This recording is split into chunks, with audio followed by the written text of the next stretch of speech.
Beloved, welcome back. Well, wildland season is upon us and we are in red flag warning. Now, the new cabin that we've built, I have not prepped that for wildfire, so we're gonna be doing that today. So I'll show you how you can protect your house from wildland fire and some innovative new products that I'll be trying out for the first time that will really make a big difference. I've got an auxiliary backup with a little 2-stroke pump, so we'll run it on hose, municipal water, as well as an alternative source. So I'll show you how to do all of that and to protect your home. So let's start working on the new brackets. This is the bracket that I wanted to show you. I just mocked this up for your viewing pleasure. One of my subscribers works at Alpine Skids and he sent me this kit, and I hadn't seen it before, but it consists of brackets, sprinklers. I think this is an accessory you add on to, but this one's designed to hook onto your rain gutter, and a section of toy hose. This is what the Forest Service uses, single jacketed forestry hose, we call it. So the kit looks like this. So what's clever about this is you can mount this on your fascia, and then with a roller pole, you can slip it up in there and protect your whole roof. So let's go mount these and we'll try it out. Goodness, a man of my advanced years getting up on a step ladder. No good's coming out of this. Okay, so we don't have gutters because we live in snow country and the gutters just get torn off. So if you have gutters, you can just clamp onto that. So if you don't, well, we've got this fascia. You see, Pacific Northwest man knows how to build a proper overhang for drip. Okay, I think that's gonna make it, gentlemen. It looks like the jet is clear. So the idea is you use a paint extension or roller pole handle, and there's a hole in the end of it to receive that right there. So that way you don't have to get up on a ladder. You could actually deploy these really quickly. If you were a wildland firefighter in charge of structure protection, which I have done for many years, this would be very useful to me. But let's see if it actually works. But it's a little bit tricky in my application here. However, as you can clearly see, this is not going to work for our application. Now, if you had a gutter, you'd simply hook it, hook it over the edge and you'd be on your way. That doesn't mean anything to me. It doesn't diminish the product. I'm simply gonna have a ladder, or I'm gonna step on the back of my truck and I'm gonna hang this in here and we're gonna be good to go. But before we hang it, let's put our toy hose on. Now this is the same size diameter-wise, 3/4 as your garden hose is, but this is single jacketed forestry hose, meaning that it's, well, I guess it's super lightweight and compact. Why? Well, we need to be able to hump it into remote locations. You need to be able to carry thousands of feet of it. And can you imagine the weight and bulk of garden hose compared to this? That one sprinkler mounted in the waist is enough to protect this whole side of the house right here, especially if they're going to be going 360. So how I will protect this cabin, I will install a gated Y. You can get these at your Wranglerstar, wherever, you probably have them around, and we're going to split off into another one on the other side.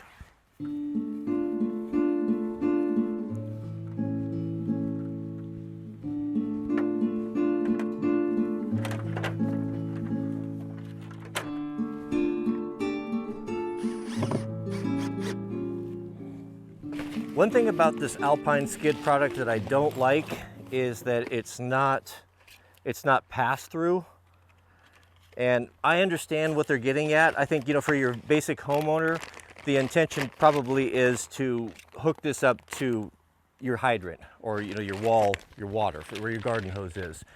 And each corner or each side of your house would have that. But to make it more versatile, it should be pass-through, meaning that these are my base mounted sprinklers for wildland protection here, and you can come in and you can go out. So you can put these in a series, meaning you can supply them with one line instead of having a whole bunch of individual lines or having to split them, which creates a lot of friction loss. So I would like to see an option for that pass through, so I don't have to use that Y. Here's a trick that's guaranteed to impress the ladies. Also, when you roll a hose, you start with the male. The female should always be on the tail. That way you can connect to your source and you can hit the fire running. So take it like this and just throw it.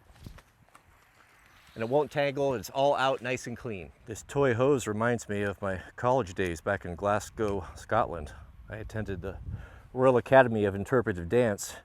They used to have these cords that they would tie around our ankles. They would stretch you to work on your flexibility. It was the most excruciating thing ever. That may explain why my ops is constantly accusing me of being gay. I'm not gay. I'm a thespian. Now we'll bring this around and connect to our gated Y. Now we can connect that gated Y to our spigot or to a hose. Just make sure that you have a large diameter hose. Some of those small garden hoses, you know, they'll really stifle the amount. If you want a good hose, I buy the 3/4 inch real rubber made by Goodyear, hoses made by Goodyear, the commercial ones.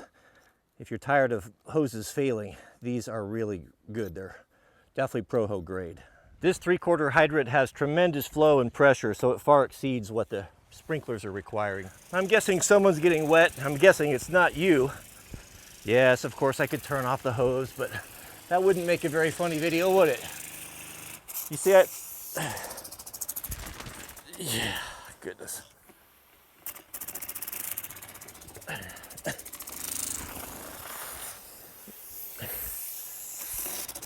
You see, this is not, oh goodness, I'm gonna turn it off. Now I'm completely wet. All right, so there's a learning curve. Now she's chooching.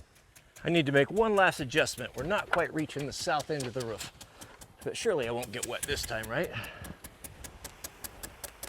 We'll do it live. I know you guys are enjoying this. Oh.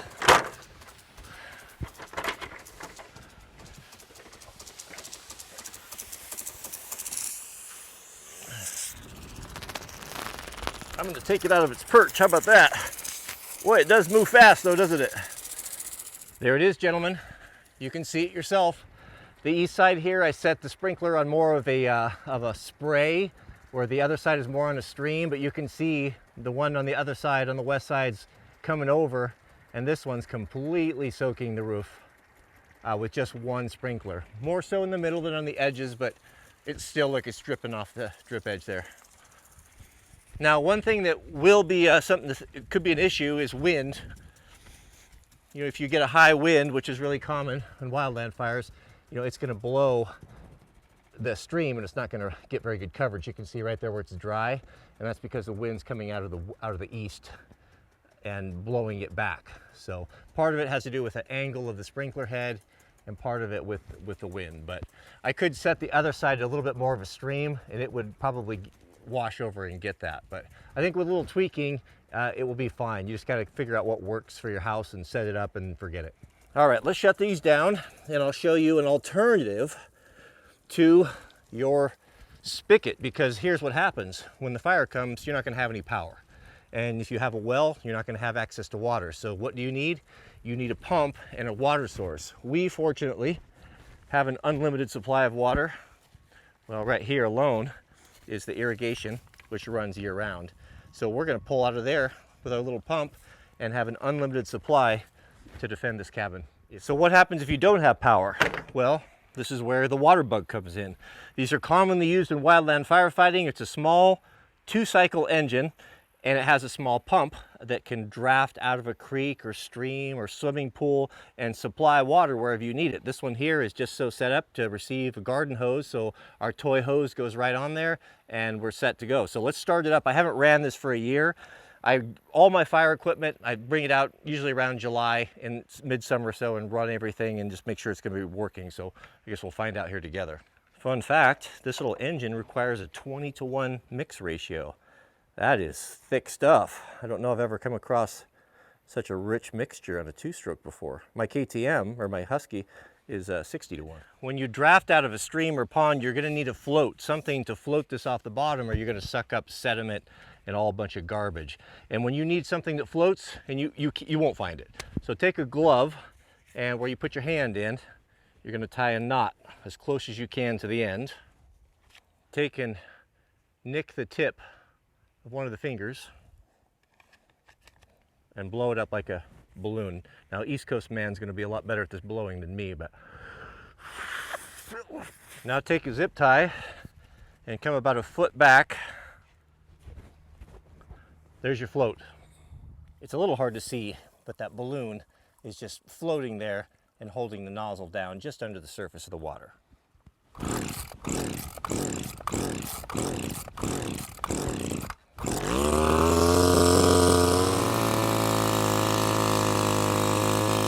Overall, a pretty good setup. I think ideally these would mount one on each corner for a total of 4, and then you could broadcast 360 on the outside and cover the grounds, and that would be, and there's no way you're getting a fire starting on that, provided the water keeps running.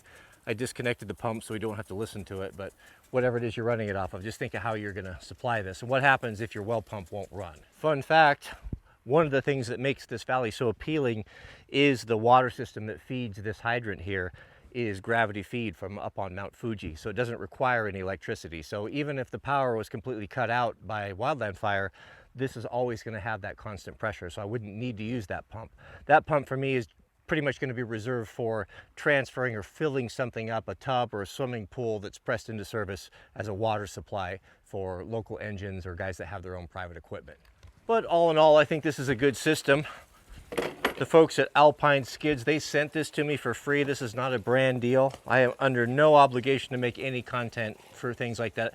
When people contact me, what I tell them is, if it's of interest to me, most of it is not, I'll say, you're welcome to send it, but I don't guarantee any videos. If I like it, I'll probably do a video on it. So it just so happened that this really ties in well with my summer program, fire, getting everything ready for fire.